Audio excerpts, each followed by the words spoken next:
Welcome everyone to our America Walks webinar. We have 900 plus registrants for this, so we're just going to give it a minute or two for everybody to click in and get started. Um, I'll just give you a little bit of the framing of why this webinar. We all know that this is a fraught time for funding and fundraising.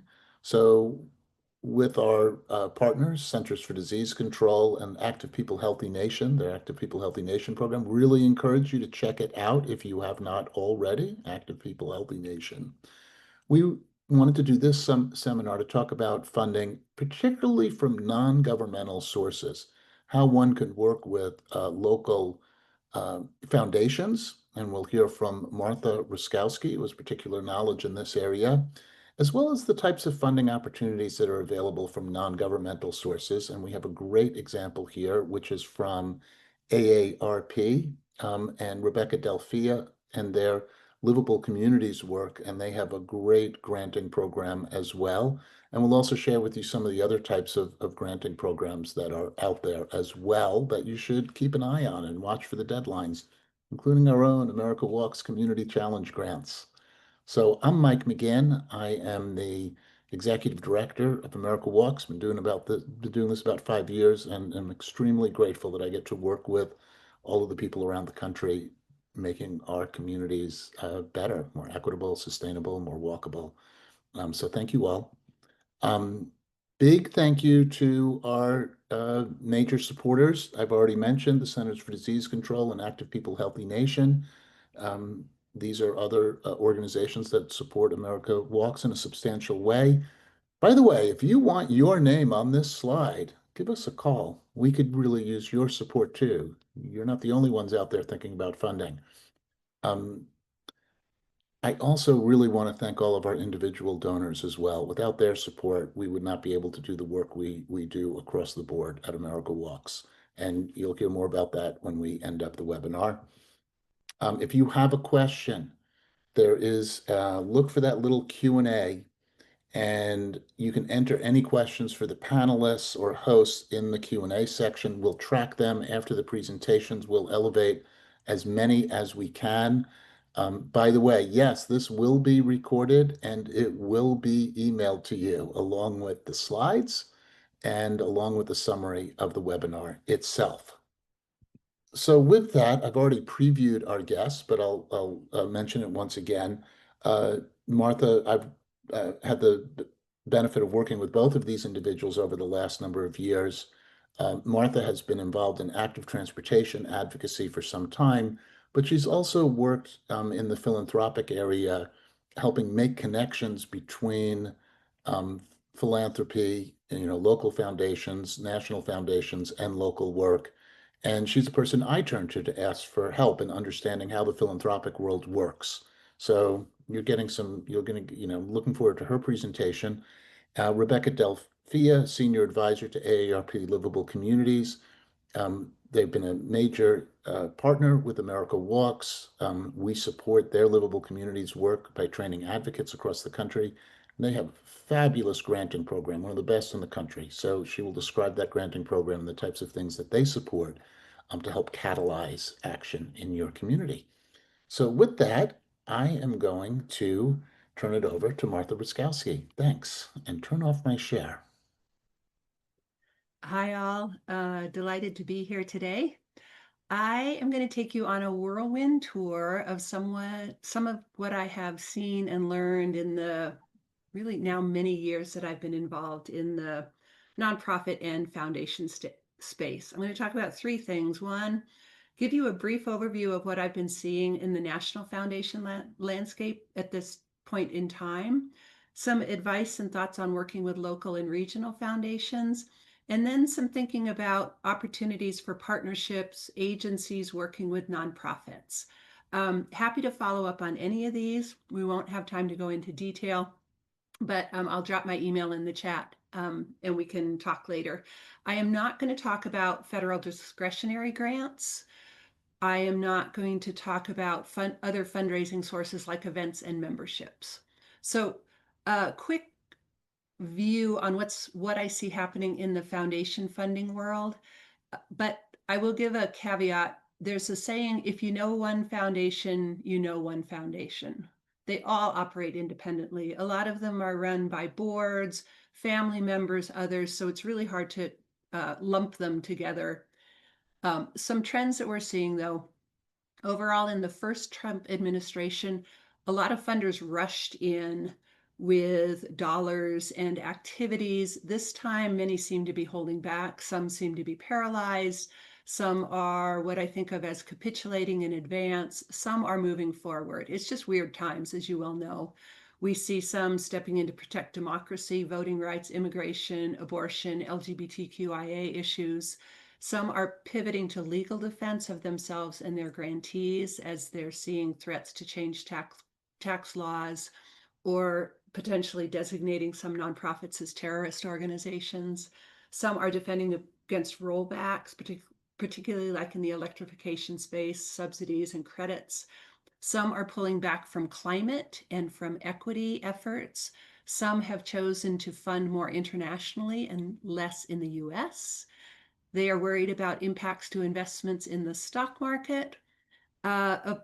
Another trend has been a move toward pooled funds on a national level, where a bunch of foundations get together and put money into a pooled fund, and then there is a specific rubric by which they're putting money out.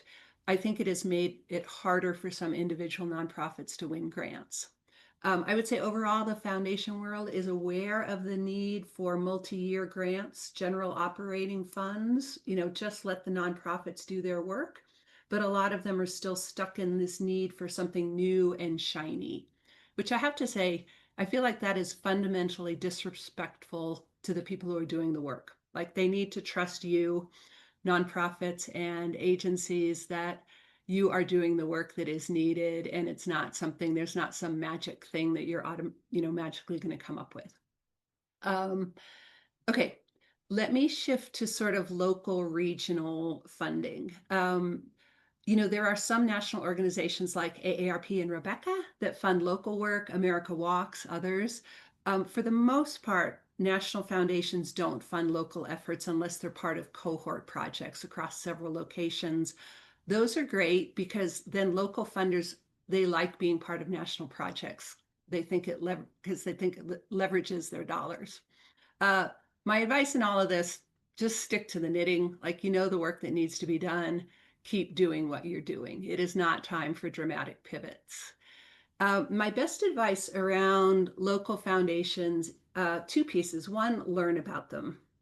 Do your research. You can pay for lists of foundations. You can also just use the internet.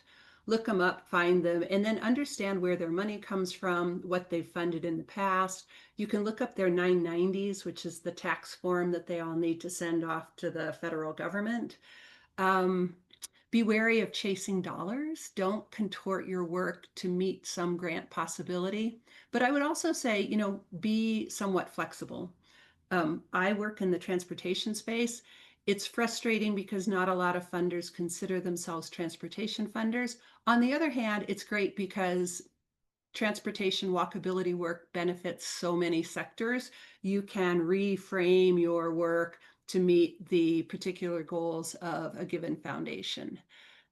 Some do open grant cycles. Some work more by invitation. No matter, though, the key is build relationships. I worked on Capitol Hill with Congressman Oberstar on biking and walking stuff a while ago, and I would report back to Congressman Oberstar's chief of staff about what I'd learned from congressional offices and other allies.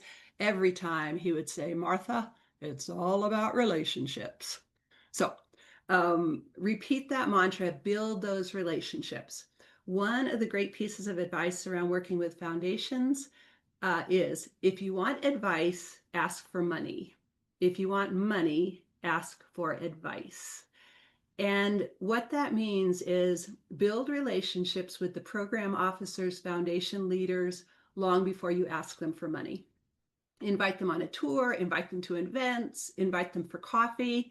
They are leery about being asked for money. People hit them up for money all the time.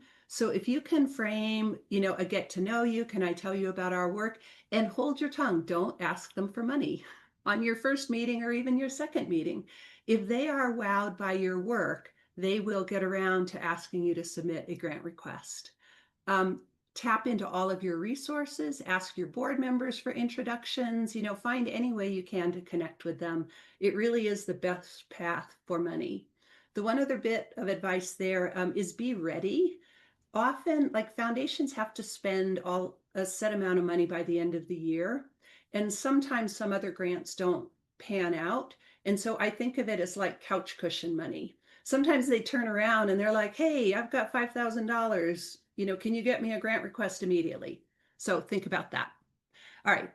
I am almost done. I just want to talk briefly about agencies and encourage nonprofits and agencies to work together to find partnerships. I worked for the city of Boulder. My first professional job in this space was coordinating Bike Week for the city of Boulder. I came in, I was all excited. I went out, like, it had a tiny budget, and I went out and I talked to potential sponsors. I'm like, hey, we're doing this Bike Week thing. Do you want to put some money into this? Do you want to be a sponsor? And this one tech company's like, yeah, we'll sponsor your t-shirts if we can put our logo on them. I was like, great. And then I went back to the city. I was all excited. And the city's like, we don't have an income line item. We can't take money in. Tell us about this. And in 2 years, we can get an income line item for Bike Week. So I had to go through this torturous process of, like, telling this tech company that they actually just needed to write a check to the t-shirt company. Anyway, it is hard to move money into agencies. So better to build up partnerships. We then created a partnership with Community Cycles, our local nonprofit, and then figured out what they could do as an outside nonprofit and we could do internally. We actually ended up contracting with Community Cycles to deliver some of the services that we needed done for Bike Month. Again, this comes back to relationships. One other place where I found money, I was running Bicycle Colorado, and CDOT, Colorado Department of Transportation, was out doing rumble strips sort of willy-nilly on highways. And it was like, you got to stop. It's messing up bicycling. I reached out to Gay Page, the coordinator, the bike coordinator at CDOT, and together we went to the research department and said, hey, we need to study different rumble strip designs. And they were all excited. They went out and they milled different patterns of rumble strips on the side of the highway out in Eagle, Colorado.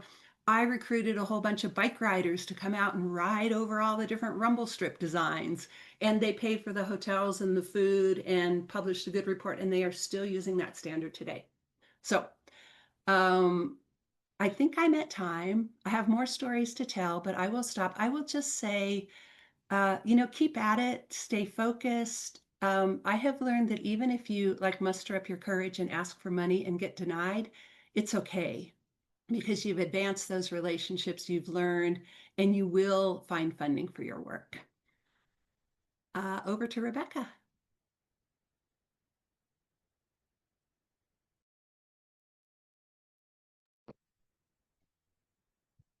Well, hey everyone. So nice to be here with you. And thanks to Mike and the America Walks team for inviting me on, but also just for being longtime partners in this work and such wonderful collaborators. We've worked together for many years at this point, and I am just continually in awe at the energy, the commitment they bring to building more livable and walkable communities, not to mention turning out such a wonderful crowd on each and every one of their webinars. So this is great. I'll be sharing reflections on today's call from a slightly different perspective. I'm going to be speaking from the perspective of a funder instead, and specifically how quick action grants can help to spark meaningful change in walkability. So everything I share today, I hope will be in the sort of bucket of inspiration. It's really meant to help to give you some ideas that are fast, that are visible, that are catalytic, that can help to spark long-term change in communities. So I'm going to just go out on a limb and say, hopefully many of you have heard of AARP before.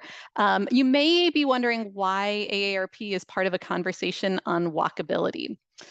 So if you're in that boat, I'll just say that we have a Livable Communities initiative where we support local leaders to prepare for a future where by 2034, there will be more older adults than children in the US for the very first time in our country's history. And we believe that this demographic shift really demands a different approach to community design, one that prioritizes housing and transportation, public spaces, and social engagement for people of all ages. So through our work, we work with about 1,500 communities in about 1,000 counties every single year, helping them to become more inclusive and more age-friendly and more accessible. And walkable communities are a really key part of that vision. We think of walkability as not just a nice to have, but really a need to have. Our research consistently shows that older adults and really adults of all ages want safe and accessible streets and sidewalks. And but older adults have a 50% greater chance than young people of being struck and killed by a car while walking. So I take it y'all are here because you care about these issues. This is probably not a surprise for most of you, if anyone. But the truth is that it doesn't have to be this way, and that there are things we can do to design communities that do work better for people of all ages, that really do enable people to age in place safely, actively, and with dignity. And that's what this work is really all about for us. So at AARP, we aim to take a comprehensive approach to pedestrian safety. We look to fund improvements through our Community Challenge Grant Program, and that'll be the primary focus of our time today. We also provide tools for local leaders that we hope will lead to action. So that's things like the AARP Walk Audit Toolkit. If you're not familiar with it, I hope you will be by the end of today's call. We also invest in training for local leaders. We have a Mayor's Institute on Pedestrian Safety that we operate with the Mayor's Innovation Project and Smart Growth America, helping to equip local leaders to take action on these issues. And then finally, we advocate. We have state offices, staff, and volunteers that are on the ground wearing those red shirts in all 50 states, plus DC, Puerto Rico, and Virgin Islands, working on issues like complete streets and Vision Zero. We also support nearly 1,000 communities through the AARP network of age-friendly states and communities that are working on these important issues. And this is all, again, part of that broader effort of creating communities that work better for people of all ages. So again, the focus of our time today is going to be on the Community Challenge. If you're not familiar with it, it's a quick action grant program. And I'll say we've got over 300 folks, nearly 400 folks on today's call. If you have been a Community Challenge grantee, feel free to add that to the chat.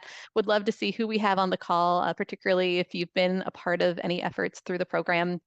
But if you've never heard of it before, it's a grant program that's meant to help communities take some of those immediate first steps towards becoming more livable. So we tend to fund tangible improvements in communities. So we think of that as things that you can see, you can touch, that can then spark long-term change.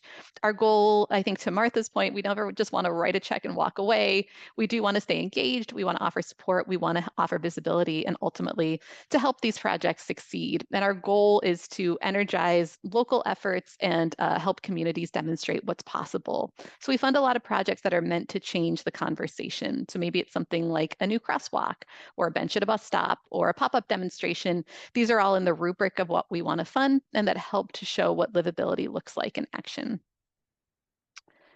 The program's been around since 2017, and to date, we funded $24.3 million through 2,100 grants across all 50 states. These are, we think of as small dollar, big impact projects. They've been able to deliver over 45,000 physical improvements and help to create over 8,000 resources in communities. All in all, we believe that they've benefited directly 12 million people age 50 and older. That's about 10% of the US 50 plus population. And ultimately, the ripple effects have been pretty powerful. About half of our grantees have gone on to secure additional funding.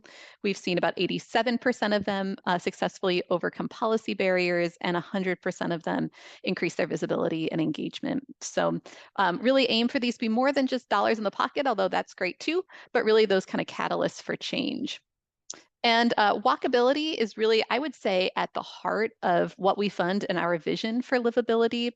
through the Community Challenge Grant Program, we've helped communities to improve their connectivity, their safety, their access to transportation. And I'll give you a few different examples of that. We offer different types of grants. I'm not going to go into a whole lot of detail on those here, but suffice it to say, we offer flagship grants that have improved over 500 crosswalks and sidewalks. We've installed over 200 artistic crosswalks and created 300 traffic calming interventions. We also offer some smaller grants. We call those our capacity building micro grants. They're just $2,500 each, but they come with incredible battery of support from America Walks. And we've completed about 300 of those walk audits to date. And then finally, we have a demonstration grant category funded by Toyota Motor North America, through which we've been able to implement 500 tangible improvements to streets and sidewalks across the country. So I thought it might be interesting for folks to see some examples of some of these projects, some of the interventions we think are particularly powerful, particularly impactful when it comes to creating more walkable communities. And I'll offer you just a few examples of those. I will say street and sidewalk enhancements are some of the most common and impactful uses of our grant funding. This is a great project in the city of Madison, Georgia, where they use the funds to enhance pedestrian infrastructure in a historic district in their city. And we love these sort of projects. They help to improve the safety, the accessibility, the aesthetics of the community. And again, a lot of what we are interested in doing is helping change the conversation, demonstrating what's possible in such a way that it paves the way for additional investment and policy change. So a lot of the projects we fund in this space might be filling a sidewalk gap, adding a curb ramp, improving lighting, the sort of enhancements, improvements that really do make a real difference in terms of how people perceive their communities. Crosswalk art is another area that we've invested a good deal of funding. It's a really creative way to improve pedestrian safety, but also help to improve community pride. This is a great project from Birmingham, Alabama. It was led by a group called Urban Impact, and they used the grant to revitalize street murals. So these were sort of artistic bulb outs in the street in their Fountain Heights neighborhood. And the result was this incredibly lovely, vibrant, colorful, beautiful, welcoming space that encouraged drivers to slow down and just pay some more attention.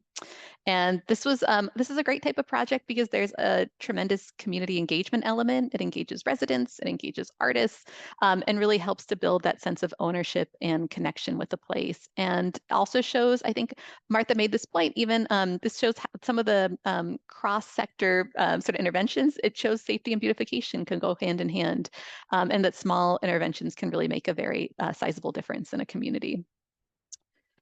Next up, I think probably everyone on this call will agree infrastructure matters. So things like benches, lighting, shade structures, bus shelters, all of these are really important when it comes to creating a more walkable environment. This was a wonderful project by the city of Minneapolis in Minnesota, where they put some benches at key transit stops. And you can see here there was a older resident who talked about just how meaningful it was to have a place to rest while waiting for the bus, especially when they were carrying their packages and their groceries.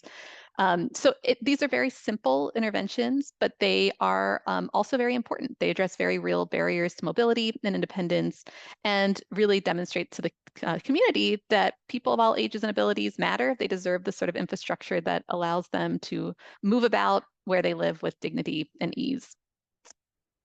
Next up, we have pop-up demonstrations. This is a project that we love to fund. It's a really great sort of low-dollar way to test ideas and build momentum in pretty quick time periods.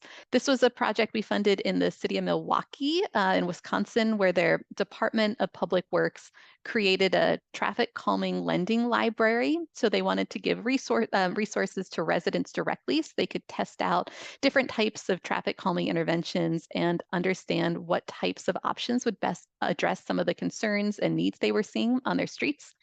This here in the photo is a temporary traffic circle that dramatically changed the driver behavior and the pedestrian experience pretty much overnight. So these are very typically low cost, high impact projects that just allow communities to experiment with different types of design features and build support for more permanent sorts of changes, and ultimately help residents and decision makers just visualize what can be possible, hopefully in such a way that it will lead to a more permanent and more lasting type of transformation. And then finally, I promised we would talk about walk audits. This is my plug for walk audits. We think they are one of the most accessible tools for assessing walkability that is out there. They can empower residents to identify barriers and advocate for change.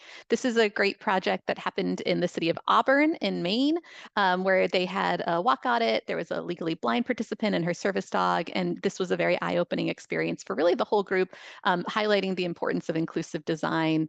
I love these because they can help people see their community through new eyes, whether you're a resident, a business owner, a local leader, legislator, and they can also lead directly to the sort of improvements that we all want to see.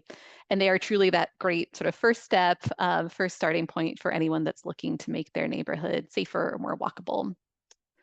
If you don't know our publication on this, I hope you do, but if you don't, it's the AARP Walk Audit Toolkit. It is a very simple step-by-step guide that's available in English and Spanish and is really meant to help someone. You do not need to have expertise in this area to use it. It's for everyone. You don't need to be an expert. You could be a city planner. You could also be a concerned neighbor that's never heard of some of these this language before. And this toolkit's really meant to help you take action looking at intersections and sidewalks and driver behavior and documenting the findings in such a way they can be useful for advocacy. And we've seen this used successfully in communities of all sizes, often as that first step toward bigger change. So hopefully y'all know by now we're here to support your work. We have a lot of different resources available. We hope you'll check them out. So everything from our newsletter, our interactive map, a livability index tool, more than 20 free publications. These are all designed to help local leaders and advocates and residents to create more livable communities. And you can find it all on our website. That's aarp.org/livable. If you do one thing on there, I'll encourage you subscribe to our e-newsletter. It's the best way to stay up to date on upcoming funding opportunities, on resources that come down the pike, and get a little dose of inspiration in your inbox every week. So with that, I'm going to turn it back over to Mike for the Q&A and look forward to the discussion. Thanks.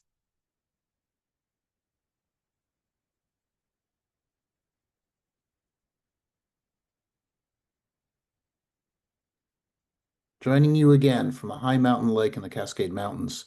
That's actually where I want to be in a few weeks, but for today. Hey, so I'm going to give a very short presentation. You're welcome to turn on your camera too as well if you want, Martha. But just to talk briefly about other grant and funding sources that are out there, but also maybe provide just a touch more context for how to think about funding. So one of the things that Martha shared, which was great, was, focus, stick to your knitting was the phrase she used. And so one of the questions in the chat was, well, how do I even start, or where should I look for funding for a project, to get sidewalks in my town that would connect churches, civic institutions, et cetera, et cetera. So just want to go about just a really high level first. It's really good to think about things in terms of projects. So don't start with your funding source. What's the funding sources out there and what will it fund? And therefore, what could I do to get that funding? The transportation world really works on projects. So really your best starting point is what's the project? And define the project broadly, which is why the walk audit is such a fabulous tool, right? If you have a really bad street and you do a walk audit and you bring people down to it, you can start to define your project. And your project might be an entire corridor, which now has a lot of sub-projects within it, right? It might have a crosswalk here. It might have curb ramps here. It might have some traffic calming here. But if you start off with the project and starting to define what it is you want, all of the funding sources we're talking about here are eligible. If it's going to be a big capital project, ultimately you will need state or federal funding or city funding to make that happen. And when you get to a really large project, you're going to need those capital funds. Philanthropy or AARP or the other people I'm about to mention aren't going to supply that. But what philanthropy and AARP and these other sources that are now up on your screen can provide are the interim steps, the pop-up project, the small improvement, the funding, the community engagement, that's all built around the project. So that would be my advice. And I know some of you know my background. I was an advocate for years. I was a mayor as well. transforming streets is a multi-year effort. At best, it's, you know, some cases it's multi-decade. Don't mean to discourage anyone, but it's a multi-year effort. And the types of funding sources that we've been talking about are really great ways to build that broad community coalition and broad demand around a specified project and make some actual improvements along the way, that can grow. And one of the things we see with pop-ups, people will do a pop-up, it'll never leave. Right? So the pop-up turns into a permanent thing. It might take them 3 to 5 years to make it permanent, but it's so well received, right? The bulb outs that shorten a crosswalk, you know, or the traffic calming on a street becomes so well received that they don't remove the interim facility and ultimately come back and bring it up to a higher grade later. So that's the way to think about these. So here's some other grant and funding sources, and there will be links. You'll see, we'll share this slide with links. We'll throw some links into the chat if they're handy right now. There's a community foundation locator online. We'll share that with you.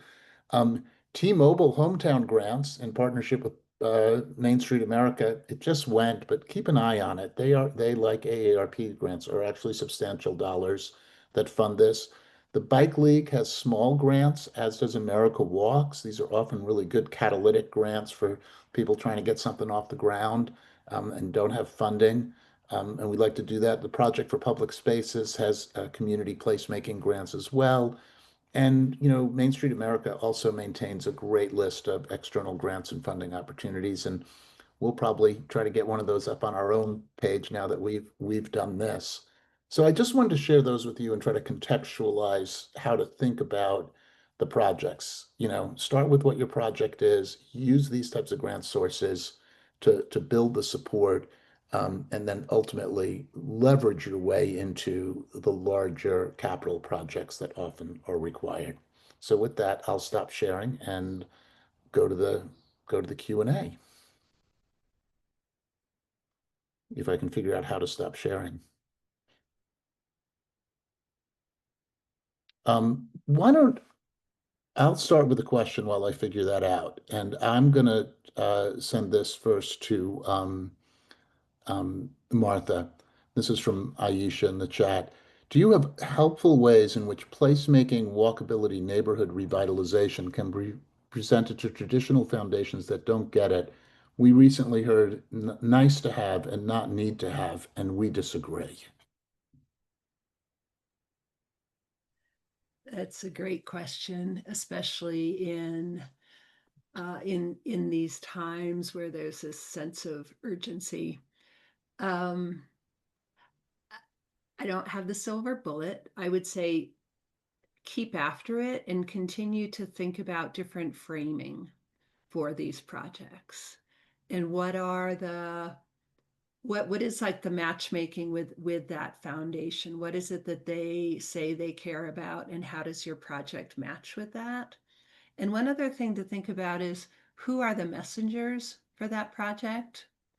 When I was working with People for Bikes on protected bike lanes, we sent the chief engineer for Memphis, Tennessee, in to talk with US DOT about the need for bike-specific traffic signals.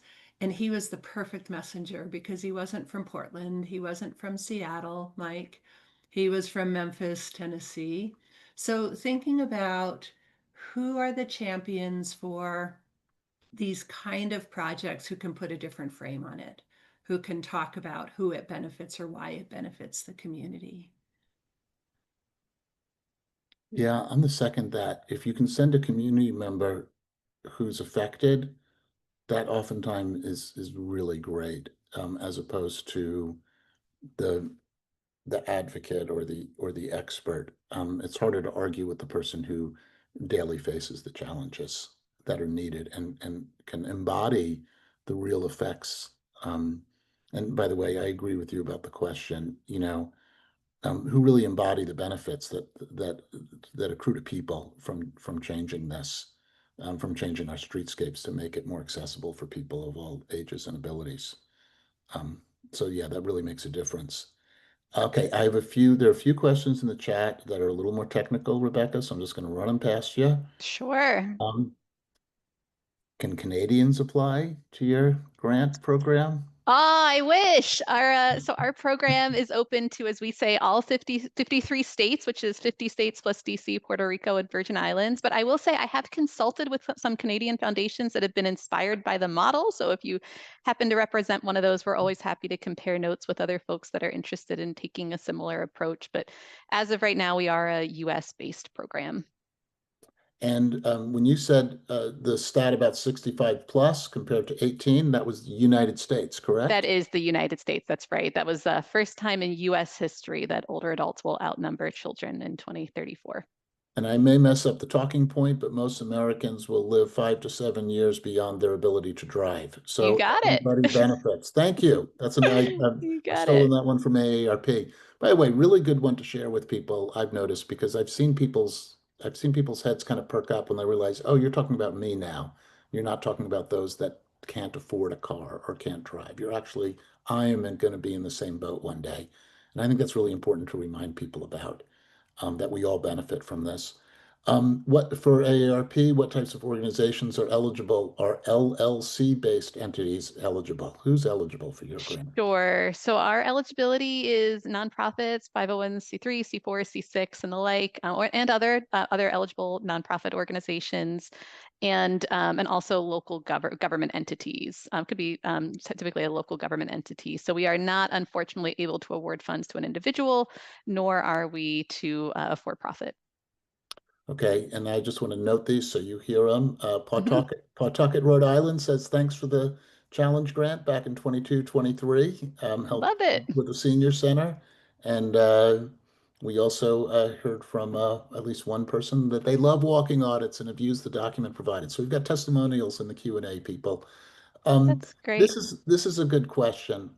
Public works departments vary in their willingness to embrace and help maintain small public walkability projects. What are some ways I can lead conversations with these folks to convince them that these projects are worthwhile, worth maintaining, and weatherproof in cold, snowy climates? And I'll add to that. I felt in my work that there was always this resistance. Well, you're giving us another thing we have to maintain in the future. By the way, that doesn't seem to apply to a wider highway, but it does seem to apply to a streetscape intervention that may require more maintenance in the future. So I'd love to hear maybe Rebecca, maybe you've run into this. Sure.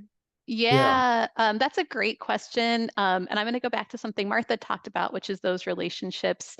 I'm thinking of a really great example. Shout out if we have anyone from Carbondale, Colorado. Y'all have done some amazing walkability work there. And I think part of what made it so successful was they did have a really strong relationship with some of their city departments, including Department of Public Works, and were able to, they ultimately ended up conducting walk audits all around the city as a way of helping the Department of Public Works to identify where some of those needed changes were. They essentially became the eyes, the ears, the feet on the ground to help them do an assessment that they were unable to do on their own. So I think so much of it is building those relationships, understanding the concerns, being advocates when needed to ensure the resources are there, and also looking at how you can work hand in hand on some of these issues so that it becomes truly collaborative rather than adversarial. And there's lots of relationships on it. I will go back to walk audits are such a great place to start.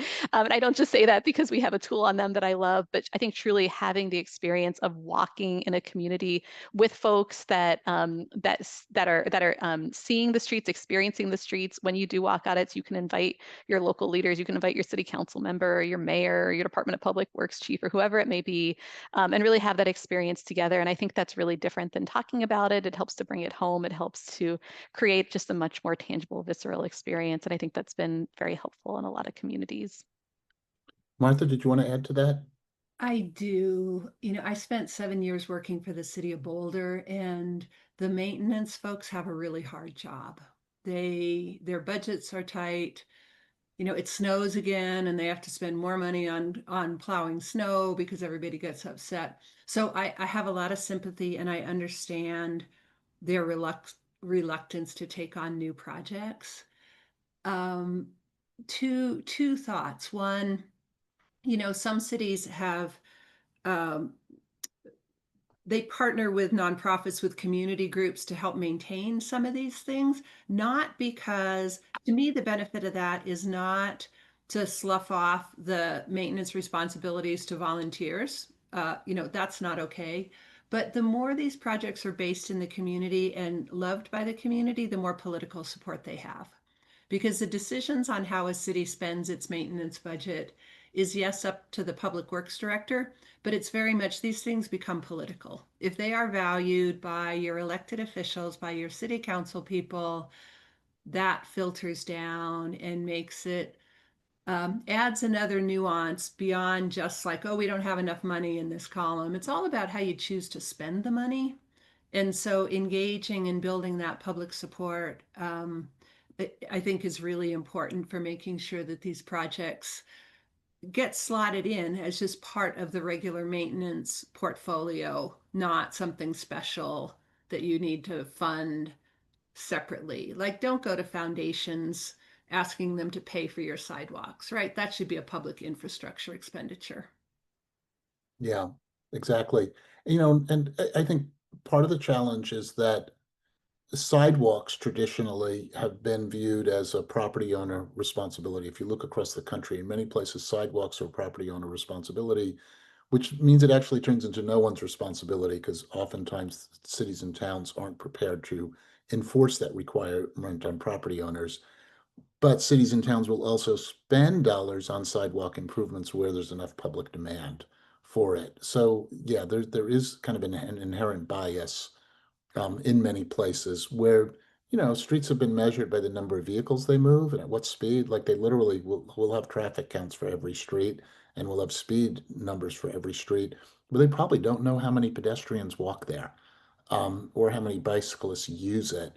And so there's just kind of this built-in bias towards auto mobility that and the budget, you know, confirming what Martha said, most places don't have enough budget actually to maintain their existing, you know, asphalt from curb to curb. So anytime you ask them to do something beyond the curb line, they're like, hey, we can't pay for what we already have. So don't mean to be gloomy about this, but it is provides some tough headwind, and it really does take public demand to change that and to get people involved again, which is why it's great to get an elected official out with community members on a walk audit, right? And I guess I have to put in a plug for a week without driving at this point, where we invite people particularly elected officials, to spend a week without a vehicle to see what it's like for the 30% of their constituents, roughly 30% of their constituents, that don't drive due to age, ability, or income. And so those are really things that can help move this, you know, more towards viewing walkability as an essential transportation piece, you know, that goes with transit and rollability and disability access, not as an extra to automobility. And so, yeah, it's the culture shift you have to work on. Sorry that it's a bigger job than I always thought it would be pretty simple. Once you have all the data about why walkability is so great, I thought it'd be a pretty simple job. Not so simple. Okay, I have another question, and I'll toss this one to Rebecca. And and I think I have the answer, but I'll let her take it first. What examples are there for the dollar amounts which have been needed for a walk audit pilot in a small town, 43,000 people? Rebecca. Yeah, that's such a great question. So for a walk audit pilot, I think the answer is walk audits can be done for very little money. We've seen walk audits done successfully for $500 or less, looking at just how to get some of those very basic supplies, clipboards, pens, some food if you want to do it, you know, that sort of thing. We, in our grant program, the AARP Community Challenge, we have a micro grant that's available for $2,500 to conduct walk audits. Typically, we see communities take on maybe 3 to 5 walk audits, sometimes more, sometimes less, for those sorts of dollar amounts. And again, that just provides some very basic materials. All of our toolkit, our workshops, our worksheets, all of that is available for free. We want to make it as easily accessible as possible for folks. So it's really a little bit of a choose your own adventure in terms of whether you offer a meal or childcare or other some amenities to make sure that you're being as inclusive as possible. But at the same time, it can be really easily accessible for a very small community group. Really just an interested resident that wants to organize folks on their street and go take a walk and audit their surroundings. Yeah, it can be really inexpensive, and these are the types of things I think where, our community change grants if you have a series of walk audits in your town. We're a great candidate for that as well. Although Yeah. we do get many, many more applications than we can fund, as does everybody. Um, there was another question in here that I don't think that I can answer easily, but where do we get quick build materials? So what I want to say to the person who asked that question, reach out to me, Mike at America Walks. We've actually just done a couple of quick builds and we can follow up, but maybe Rebecca, you guys already have a resource on how to source quick build materials, or is that something not there yet? We have a really, I don't mean to plug our resources, but they are free. They are open to everyone. We have a great resource called the AARP Pop-Up Placemaking Toolkit that does have a lot of different quick build sort of interventions. It can go into everything to like what kind of finger paint do you want to be sourcing that's going to last or all that kind of stuff. So that would be my starting place recommendation. And the other is lived experience. Nothing like talking to communities that have actually done it to understand what's worked, what some of the ins and outs on that are. And there's a lot of communities that have done that successfully, whether they're piloting something on their own. I mentioned City Milwaukee that has done more of a lending library sort of approach. So I would say talk to others that have been there, done that. And I'll put a link in the chat also for that pop-up placemaking toolkit in case folks are interested in utilizing that as a resource. So if you went to that resource and it doesn't have what you need, again, feel free to reach out to us at America Walks. We'll see if we can, give you an answer to that. And also with respect to conducting walk audits or using Walkability as a community engagement tool, I know you guys are looking to raise money, not spend money, but we also have our Walk to Connect program in which we have some really great people. You can find it on our website. So if you wanted to if you had funding and were looking for some expert assistance in, making something a little bigger and engage more of the community and a little more exciting, we can help you staff that if you want to connect with our Walk to Connect folks. And those folks are also the ones who are, along with our own staff, are working with AARP and working with the staff and volunteers of AARP in multiple states on their state level projects. By the way, I'll give you a plug. Get involved with your AARP state level folks. They're a great resource.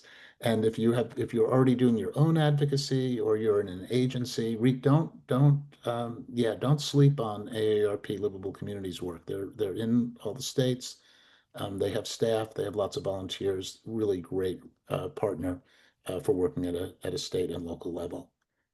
Okay, I'm gonna go back to this question, which you partially answered at the front end, Martha, but I'm gonna ask it again. Do you have any advice on getting into those invitational only grants? They seem so exclusive, and I feel like you may have already covered some of that, but maybe if you wanted to add a little more. Do your research. Think of like 6 Degrees of Kevin Bacon. Find somebody who knows somebody who knows somebody. It could be another organization that has actually gotten a grant from them. Their development person might talk to you about what they know about that foundation. Really, follow any thread you can to learn about how the foundation operates, who's on the board, who they've worked with, and work your way up that chain. Also, just the basics of make sure that your good work is public, that you're talking about it on social media, online, so that if there is a little bit of interest, someone can find you and the great work that you're doing. It's all relationships. Yeah, I'm trying to find that way. Again, this is where I know we keep coming around to the walk audit or some other type of community engagement event. Inviting people, invite, even if it's just a cold invite and you don't know anybody yet, inviting the folks from the local foundation to come see what you're doing, get out in the community, meet people can be really great. And as we all know, there's something about walking around in public that makes it easier to talk to people. So, I see another question, I live in a neighborhood that has a very long street, does not have sidewalks, many people walk and bike. Um, how could we go about getting an HOA grant for the neighborhood? I'm just going to repeat the thing I said earlier, which is this is actually a great place to just start with a walk audit and defining what you need. Figure out the source later. Don't start with your source. Start with the project, and a project that, when I say project, a project has a specific action and a specific price tag attached. Once you have that, you can start working on getting that into either making a request, having it in your back pocket for when one of these small grant opportunities comes around to, maybe get more community engagement out of it. And you also have it in your back pocket when you can go to your local representative and say, here's the project, here's the cost. We can break it down into pieces if you want to do it over 5 years. Right. So turning something into a project, not just a problem, is really the first step on all of these. Yep. And I would say figure out who manages the road. Is it a local road? Is it your city? Is it the county? Is it the state? And invite them to come. Like invite them to come to the walk audit. Invite your local representative to come. Because I think for things like sidewalks, the goal is to get public dollars put toward those. We shouldn't have to be doing bake sales for sidewalks. Even all like the federal money is all flexible, and you can use it to build, you can use almost any of the federal money to build sidewalks. So again, we come back to, this is a choice on what we prioritize and how we spend money. I mean, the federal money is a whole, rat's nest of its own, but start creating an expectation that this is going to be put into the transportation improvement plans, whether it's local, at whatever level. Like Mike says, don't focus on this is the pot of money that we need. Raise up the need and get the people who have access to money to be talking about it.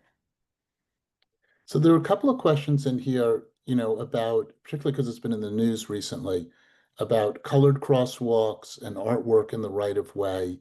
And, the question is, how do we talk about the benefits of that streetscape art, or how do we demonstrate that they are in fact useful ways, useful for traffic calming and safety?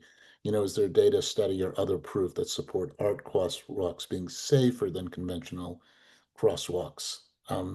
So Rebecca, I'll throw it to you first, since I know you funded some, but I'm happy to take a shot at it too. Yeah, that's a great question. So I think there's a couple different parts to that. I just responded to somebody in the chat asking about, saying they had a great story in the chat just now about, or in the Q&A about doing artistic crosswalks in their community, and how after the streets department employees were a part of it, they were basically like, when's the next one? So a lot of this is about just engaging folks in such a way that it builds support. When you're a part of it, you experience it differently than having to build the case. But I think to the question about data, there's a lot of different elements to that. I will say that we, as a funder, are often tracking things like tangible improvements. So we're really interested to what extent to some of these pop-up temporary interventions become permanent over time. We're really interested in how they attract additional funding or help to overcome policy barriers or lead to more community engagement. But I think that have been some creative approaches we've seen communities themselves take in terms of how has it affected traffic speeds. I saw a comment in the chat around how has it affected the noise levels in the community? Has it opened up any economic opportunities? I think some of the points that have been made, these are not siloed issues. This is not just a transportation issues. This has implications for our environment, for our community engagement and community connection. It has community health implications, transportation, and also economic development. How has it impacted the ability, by creating more walkable infrastructure, for there to be more businesses or a more vibrant Main Street, something like that? So I'll pass it. I see Martha's got something, and it sounds like Yeah, Mike, you may Martha, have go some for pieces it. too. Yeah, I want to talk about what we're seeing coming out of Washington. I've been working on a project with NACTO, the National Association of City Transportation Officials, to look at all the federal guidance and regulations that have been put in place. The feds have done a lot to say you can build all of these things. So we've been working on an effort to identify and quantify all of those things. And here's what I've learned by that is that there is a lot of, I would say, noise coming out from Washington about, oh, you can't do this, you can't do this. The underlying statutes, the Code of Federal Regulations, the legislation passed by Congress that leads to the statutes that lead to rulemaking, provide the flexibility to do these things that people are doing. There's been a fair amount of guidance coming out from Federal Highways, USDOT. Most of that is still on the website. They have not rolled back rules. They can't roll back rulemaking. They can't undo the statutes that outline how you can use this money. So I would encourage people not to overreact. It's kind of a thing of like they're throwing out all this stuff like, oh, you can't do any of this. And yet, when it comes down to it, when there have been court cases or when there's been pushback, it's not true. What they're saying is not true. It's not actually held up by statute or rules or guidance. So I would encourage folks to not panic, not capitulate in advance, and look at data, look at research, even look at resources guidance that the government has put out and point to those, and encourage folks not to just automatically be like, oh, Secretary Duffy said we can't do colored crosswalks anymore. Help cooler heads prevail. There are a lot of design engineers who can look at all of the guidance and say, yes, we can do this. You're muted, Mike. Thanks. I had a cat in the background, if that's what anybody's hearing that. To the question in the chat, is there somewhere we can read more about that? I expect we'll get some materials around this soon about that. So we will try to include that in the follow-up materials. We're getting close to the hour, so I'm just there were a few different questions that I'll just handle really quickly. One of the questions was concerns about legal liability. Oh, if we do a walk audit and we find something wrong, now we're going to be liable. Another question was, oh, our town really prefers it prefers trails to on-street improvements because trails are separated. I just want to say that oftentimes behind that is an underlying that deeper cultural issue I was talking before. There's just these are reasons, these are objections that are thrown up to doing the other thing because they don't really want to do the other thing. They don't want to make the on-street improvement because it might have an effect on their maintenance costs or automobility, or they might get pushback from others in the community who feel it's hindering their driving. Um, the legal liability question is a real one, but it's also my experience that good, sympathetic traffic engineers and sympathetic agency staff can be supportive. So of these things, there's plenty of grounds for that. In fact, if you've had multiple accidents in a place, you don't need a walk audit to tell you the road's unsafe, right? There's already issues. So I think that these are objections that can be overcome. And so we kind of get back to that building public demand. And there may be allies in the department too, or allies in city government. One of the mantras I've used in my time, it was shared with me, is you have the elected officials, you have the agency officials, and you have the public as kind of three important actors in local decision making. See if you can get 2 out of 3. You kind of need 2 out of 3 to get to where you're going. So if you're running into a lot of agency opposition, if you can show public demand and then you can get elected official demand, you're in a much stronger place. And no place is monolithic. Not every elected official is agree, not every member of the public is agree. But if you can find sympathetic people within the department who can help tell you how to navigate around the obstacle in the department, that helps too. So you just have to keep working, but none of these should be obstacles. It's just difficult. I'm going to do one shout out, then I'm going to turn it over to Latricia and for the close. I want to Kathy Corlett at American Trails. They also have a granting program. Kathy, send it my way. We'll make sure it gets in the materials to everybody. And if you weren't reading the Q&A, you should. There's a lot of really great stuff in there. We got a great audience of really active people doing great work in their communities. Really proud to be associated with all of you. So again, if you attend these webinars and like them, let Latricia talk to you right now. Latricia, floor is yours. All right, well, as you heard, funding is essential, and we all know that. Without it, important projects stall, advocates and community leaders go untrained.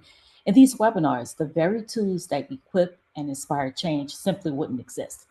Walkable communities don't happen by chance. They're created by informed, passionate advocates like you.